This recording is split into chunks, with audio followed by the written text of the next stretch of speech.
কিন্তু কিছু মানুষ এমন আছে কি নাই,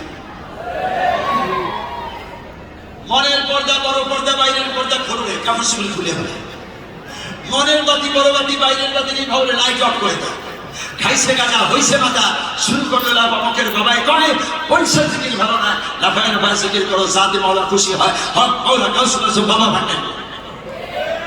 বাংলাদেশে এমনটা নাই। এমন করবে যারা মুশরিক হয়ে জাহান্নামে যাবে। আমরা কি মুশরিক হইতে রাজি না রাজি?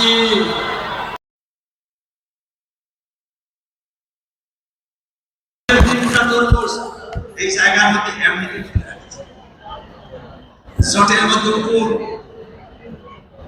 ধুলা মারা 1 মাস 6 মাস গোসল করে না, আগাটু মাথা সব খোলা, শিকল দিয়ে বাঁধা। জিজ্ঞেস করলাম শিকল কেন? পাইতে শয়তানে আমার ধরা পড়ছে, শিকল করলে শয়তানে আমাদেরকেও শেষ করে। আগাটু মাথার মধ্যে কিছু নাই, 6 ইঞ্চি 9 ইঞ্চি সারা কাটা, এদেরকে মানুষ যায় সেজদা দেয়। এমন করবে যারা মুশরিক হয়ে জাহান্নামে যাবে। সম্মানিত বন্ধুগণ, এটার উপরে আর তাফসীর করার সময় দিব না। এরপরেই আল্লাহ বলেন কবিল ওয়ালিদাইনি ইহসান, হিদমত করব কার? আল্লাহ। আমার বন্ধুগণ, আল্লাহ রাব্বুল আলামিনের পরে পৃথিবীতে সবচেয়ে বেশি সম্মান পাওয়ার যোগ্যকে আল্লাহ রাব্বুল আলামিন তাদের ক্ষেত্রের জন্য সন্তান দিয়েছে। মানে তখন মা বাবার সাথে ও করতে পারে, আহা করতে পারে, এমন ধরনের কোন আচরণ করো না। ওয়ালা তানহারহুমা, মা বাবাকে ধমক দিও না। ওয়া কুল লাহুমা কাওলান কারীমা, সম্মানজনক কথা। আল্লাহ মাকে বাবাকে ধমক দিতে নিষেধ করেছেন। বাংলাদেশে ধমক আছে না নাই? এবে বাস বিএসসি হলো আমাকে ধমক দেয়, মাকে ধমক দেয়, বুড়ি বাটপাট করো না, কি জানো কি বুঝো, আমরা শিক্ষিত, লেটেস্ট আমরা জানি। এই কথা বলে বাবাকে মাকে ধমক দেয়। শুধু ধমক দেয় না, মাকে বাবাকে লাঠি হত্যা করে, সুতা হত্যা করে, ধারালো দাঁত দিয়ে কুপিয়ে হত্যা করে, এমনটিও বাংলাদেশে আছে কিনা? এই কারণে বলেন কি শাস্তি হতে পারে, কি পরিণাম হতে পারে শুনে নিন। আব্দুল্লাহ চৌধুরী কুষ্টিয়াবাড়ি মায়ের সাথে বেয়াদবি করেছে, বাবার সাথে বেয়াদবি করেছে, মাকে বুঝিয়েছে, বাবাকে বুঝিয়েছে। জুয়া খেলার টাকা না পাওয়ার কারণে একদিন পিটাতে পিটাতে জমিনের সাথে মিশিয়ে দিয়ে ঘর থেকে বেরিয়ে চলে গেছে। দূরে কোথাও যায় একটি মেয়েকে প্রেম করে বিয়ে করেছে, শ্বশুরের টাকায় আমেরিকা চলে গিয়েছে। এবার বউকে বললে, বউ ব্যাংকে অ্যাকাউন্ট করো, টাকা পাঠাবো। ভালো চাকরি পেয়েছে, টাকা পাঠিয়েছে। একটি নয়, দুইটি নয়, 8টি বছর পর্যন্ত বউয়ের অ্যাকাউন্টে টাকা পাঠিয়েছে। শ্বশুরের জন্য, শাশুড়ির জন্য বারবার গিফট পাঠিয়েছে।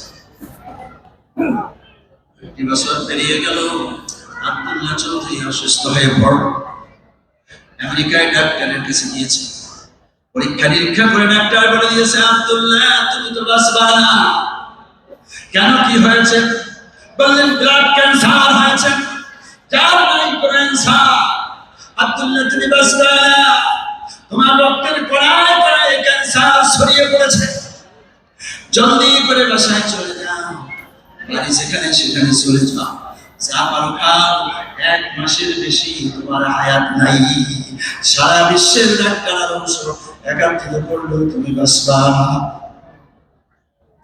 আমার বন্ধুগণ, কত তারিখে কয়টা মরে যাবে সেটা জানেন আল্লাহ, কিন্তু একটা সময়ের মধ্যেই চলে যাবে, এরকম অনুমান করে সময় দেওয়া যায় না।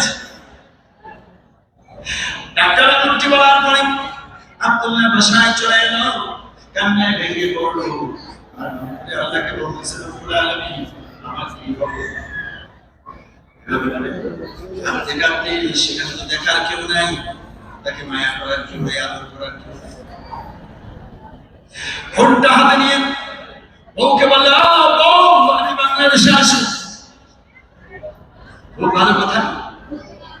আসার সময় আমার জন্য স্বর্ণের নতুন আরেকটা সেট নিয়ে আসবে, আর মায়ের জন্য কোট নিয়ে আসবা, বাবার জন্য একটা চাদর নিয়ে আসবা। ফোনে কথা শেষ। সেই বউয়ের জন্য লক্ষ লক্ষ টাকা পাঠিয়েছে, পাঠিয়েছে, সেই বউ আবারও সোনা চায়, কোট চায়, কিন্তু একবারও জিজ্ঞেস করলো না তুমি কেমন আছো। এতে আব্দুল্লাহ কষ্ট বাড়লো না কমলো? আব্দুল্লাহ কান্নায় ভেঙে পড়েছে। আমার বউকে আমি এত কিছু দিলাম, শ্বশুর শাশুড়ি এত কিছু দিলাম, কিন্তু একটিবারের জন্য বউ জিজ্ঞেস করলো না আমি বাঁচবো না মরবো। অধিক কান্না, শুধু একটা কথা বলে দিন,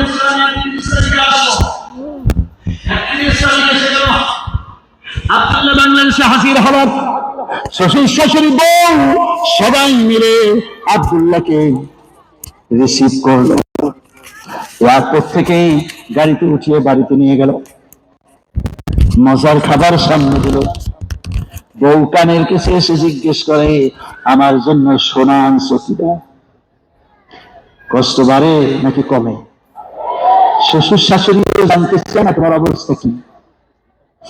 আমার বাবারা, এতে করে আব্দুল্লাহ অধিক কষ্ট ভেঙে পড়েছেন। একটা রুমের মধ্যে ঢুকে পড়েছেন। মানুষ যখন কঠিন বিপদে পড়ে যায় একটি কথা মনে পড়ে যায়, তা হলো জনম দুঃখিনী মা।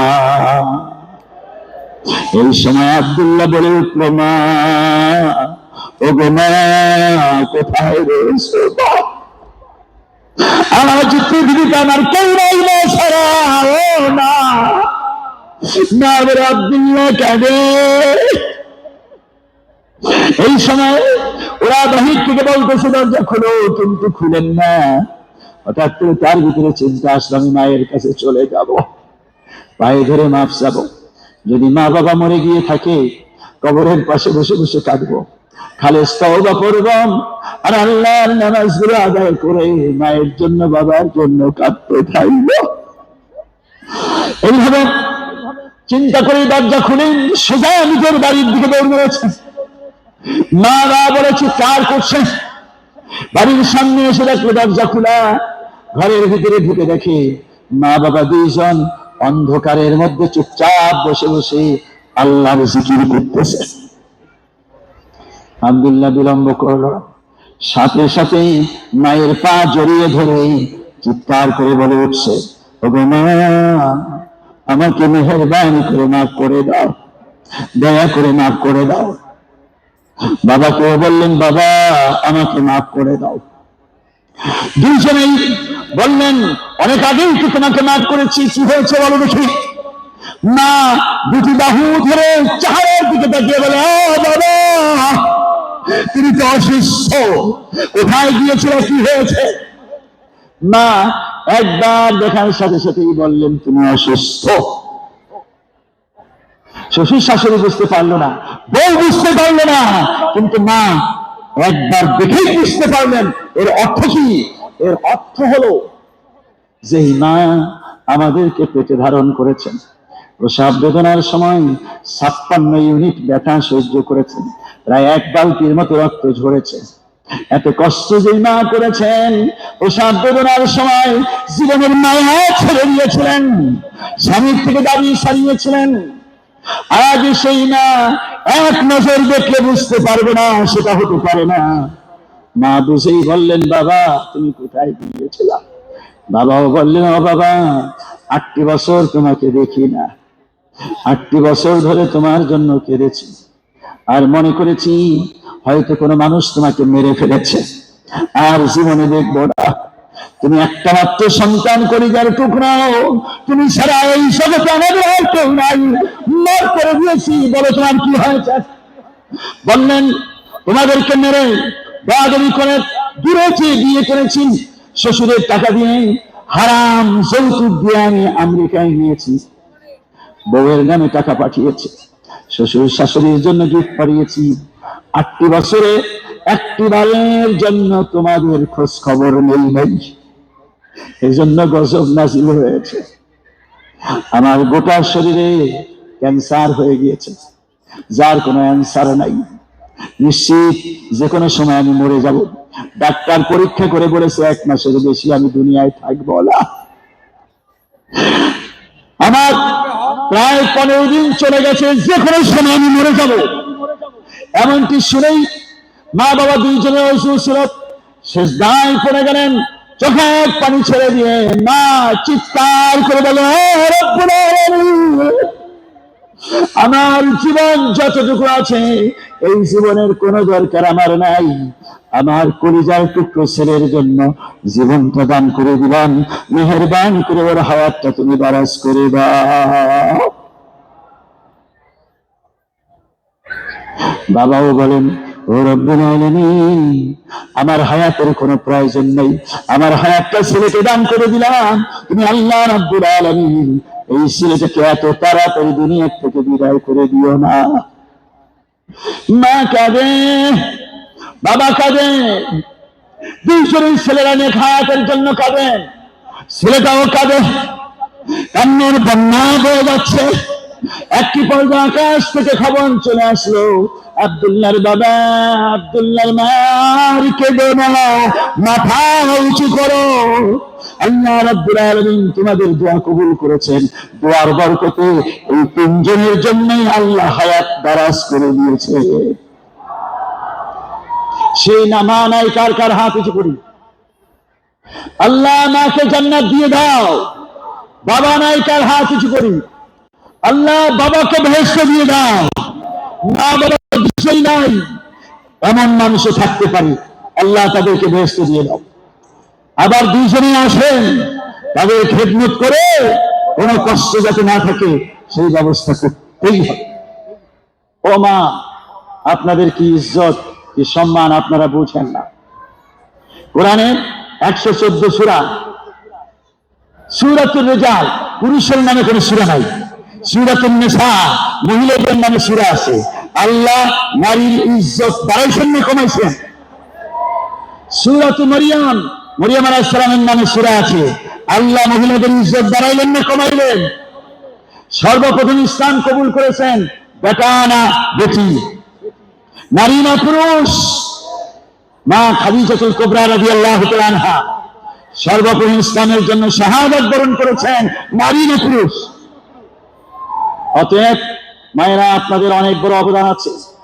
আপনার পেট থেকে ইমাম বুখারী এসেছেন, ইমাম মুসলিম এসেছেন, ইমাম আবু হানিফা রাহিমাহুল্লাহু তাআলা আসছেন, এবং আপনাদের পেট থেকেই এই পৃথিবীর বড় বড় ওলি আল্লাহরা, বড় বড় নবী রাসূল সবাই মায়ের পেট হয়ে দুনিয়ায় আসছে। ঠিক কিনা বলেন? ঈসা আলাইহিস সালামের বাবা নাই, কিন্তু মা ঠিকই আছে। অতএব ফ্যাক্টরি যদি ভালো হয়, প্রোডাক্টটাও ভালো হয়। মা যদি ভালো হয়, তাহলে সন্তানটা ভালো হবে। ফ্যাক্টরি যদি খারাপ হয়, প্রোডাক্টটা পচা হয়। মা যদি খারাপ হয়, তাহলে ছেলেমেয়েরাও খারাপ হবে। অতএব বন্ধুগণ, আপনাদেরকেও বলছি, আপনারা আপনাদের স্ত্রীদেরকে, মায়েদেরকে এই ওয়াজ শোনায় দেবেন। জি, আর কয়েক মিনিট সময় হাতে আছে। অতএব বাস্তবতা যেমন, কাটা থেকে খেজুরের রস আশা করা যায় না, বেত কাটা থেকে ফজলিয়ামের আশা করা যায় না, বেপর্দা বেহায়া বেনামাজি মায়ের থেকে ইমাম বুখারীকে দূরের কথা ভালো ছেলে মেয়ে আশা করা যায় না। অতএব মায়েদেরকে ভালো হতে হবে, পর্দায় থাকতে হবে। আপনাদেরকে যেন আল্লাহ রাব্বুল আলামিন মা ফাতিমাতুজ জোহরা রাদিয়াল্লাহু তাআলা আনহার মতো কবুল করেন, আয়েশা, সুমাইয়া, খাদিজা রাদিয়াল্লাহু তাআলা আনহুন্নার মতো মঞ্জুর